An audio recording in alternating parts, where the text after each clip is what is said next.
በመጀመሪያ ወደ ስልካችሁ መደወያ ወይም ፎን አፕ ውስጥ ትገባላችሁ።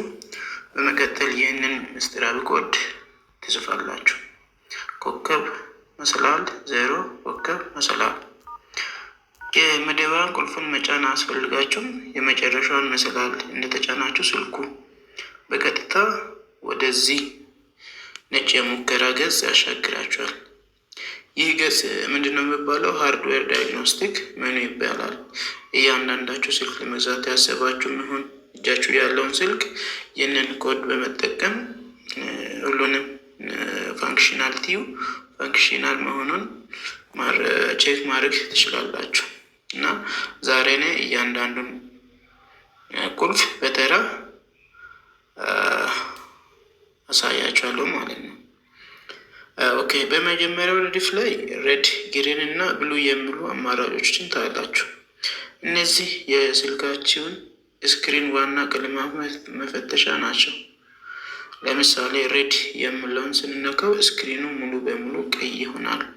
እዚህ ጋር ኮንሲደር ማድረግ ያለብን ነገር ስክሪኑ ላይ ጥቁር ነጥብ ወይም ሌላ የተለየ ከለር ወይም የሆነ ዳድ ፒክሰል ካለ ስክሪኑ ተጎድተዋል ማለት ነው። እና ስልክ ስገዙ ይህንን ነገር ፈትሻችሁ መግዛት አለባችሁ። ግሪን እና ብሉ የሚሉትንም በመንካት የስክሪኑ የከለር ጥራት ማረጋገጥ ትችላላችሁ። ለመውጣት ሌላ ነገር ማድረግ አይጠበቅባችሁም። ጀስት ስክሪኑን አንድ ጊዜ መንካት ወይም ባክ ወይም ሪተርን በተኑን 2 ጊዜ መንካት ብቻ በቂ ነው ማለት ነው። ቀጥሎ ሪሲቨር የሚለውን እንጫናለን።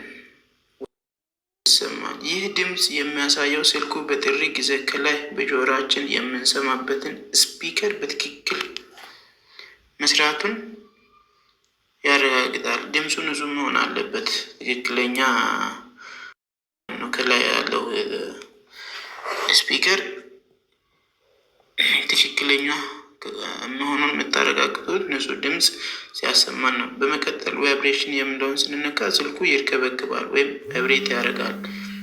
ስክሪኑ ጥቁር ሆኖ ይንቀጠቀጣል ማለት ነው። ይህ የስልኩ የንዝረት ሞተር ጤነኛ መሆኑን ያረጋግጣል ማለት ነው። አሁን ደግሞ ሁለቱንም ካሜራዎችን መፈተሽ እንጀምራለን ማለት ነው። ሜጋ ካሜራ እና ይሄ የፊት ለፊቱና የኋላውን ካሜራ መፈተሽ እንጀምራለን። ሜጋ ካም የሚለውን ስነካ የስልኩ ዋናው የጀርባ ካሜራ ይከፈታል። እዚህ ጋር ፎቶ በማንሳት አውቶ ፎከስ የንክኪ ቴስትን ወይም ስክሪኑን ተች እያደረግን እንሞክረዋለን። ይህንን ተች የሚለውን ስንነካ ስክሪኑ ላይ የኤክስ ቅርጽ እና በዳርና ዳር ያሉ ሳጥኖች ይታዩናል ማለት ነው። ስራችን ምንድን ነው? በጣታችን መስመሮቹን ተከትለን ሳጥኖቹን ሙሉ በሙሉ ወደ አረንጓዴ ከለር መቀየር አለብን። ስክሪኑ የማይሰራበት ቦታ ካለ ያ ቦታ አይገባም ወይም አረንጓዴ አይሆንልንም። የማይሰራበት ቦታ ስለሆነ ምንም እንኳን እኛ በጣታችን ብንቀባም አይገባም ማለት ነው። አረንጓዴ አይሆንልንም። ሁሉንም ሳጥኖች ሞልተን ካልጨረስን ደግሞ ከዚህ ገጽ መውጣት አንችልም። ይህ ማለት ስክሪኑ ሙሉ በሙሉ ጤነኛ ከሆነ ብቻ ነው ፈተናውን አልፎ ስልኩ ራሱ ወደኋላ የሚመልስልን። ካልሆነ እዛው መተዋችን ወይም ስዊች ኦፍ ማድረጋችን ነው።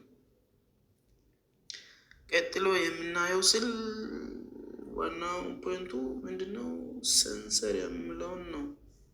እዚህ ውስጥ የተለያዩ ሴንሰሮች አሉ። ስፔሻሊ ይሄ ፕሮክሲሚቲ ሴንሰር የሚባለውን እስቲ ስልክ ስናወራ ወደ ጆሮአችን ስናስጠጋው ስክሪኑ በራሱ እንዲጠፋ የሚያደርገው ይህ ሴንሰር ነው። ለምሳሌ ስልክ ስናወራ እያወረን ሆነ ጨለማ ቦታ ስናስጠጋ ስልኩ በራሱ ጊዜ ይዘጋል።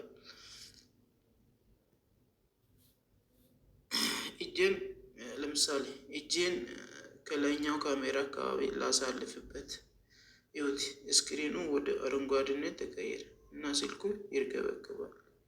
እጄን ሳነሳው ደግሞ ወደ ነጭ ይመለሳል። ይህ ማለት ሴንሰሩ እጅግ በጣም በጥሩ ሁኔታ እየሰራ እንደሆነ ያሳየናል ማለት ነው። ቪዲዮ ይህንን ይመስል ነበር። በነገራችን ላይ ይህ ኮድ በብዛት የምሰራው ሳምሰንግ ስልኮች ላይ ነው። በሌሎች ላይ መሞከር ትችላላችሁ፣ ግን ስፔሻሊ በሳምሰንግ ስልኮች ላይ ብቻ ይሰራል። በአንዳንድ አዳዲስ የአንድሮይድ ስልኮች ላይም በሌሎች ብራንዶች ላይ ላይሰራ ይችላል።